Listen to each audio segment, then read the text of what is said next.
It is totally dead here. Just about everyone has left. The town seems to be populated only by journalists, and as you can see behind me is just one of the businesses that's been boarded up.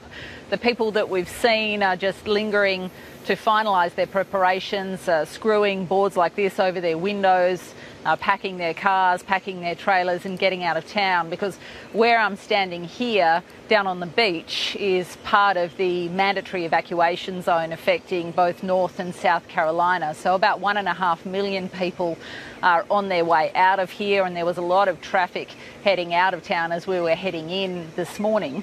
There are people further inland who have elected to stay, and they've made their preparations obviously to bunker down for this storm that has actually slowed down and been at least temporarily downgraded to a Category 3 storm, but it still has lots of warm water to travel over before it hits the coast. It may now not hit until Friday our time, but when it does, we're looking at potentially up to 40 inches of rain in the affected areas, a storm surge of up to 4 metres in some areas. And in context, thinking of Hurricane Harvey that hit Texas last year, about 60 inches hit there, and you'll recall just how devastating that flooding was. So people near the coast are moving because of the storm surge, but the bigger concern possibly is actually the flooding that could follow it if this storm stalls near the coast. Now, Donald Trump gave basically a public service announcement this morning on this. Let's take a look.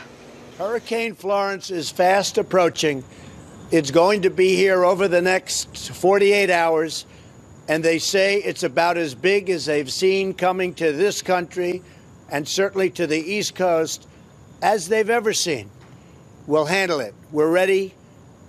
We're able. We've got the finest people, I think, anywhere in the world. FEMA and first responders are out there. They're going to stand through the danger of this storm. Get out of its way. Don't play games with it. We have a state of emergency now declared from Maryland down through DC into Virginia, North Carolina, South Carolina, and Georgia has also declared a state of emergency, and that allows the National Guard to be deployed both to prepare, perhaps perform rescues if needed, and also help clean up. But it also goes to the unpredictability of this storm, which is so big, so wide, that authorities are having difficulty tracking exactly where it will cross the coast and where it will end up in terms of that tropical depression that's going to bring all that rain. Some amazing pictures coming out from NASA this morning. They had to use a wide-angle lens to capture the size of this thing, and the waves this morning out at sea, heights of 83 feet. That will obviously come down before it hits the coast, but it does go to the size of what is being described as a monster storm.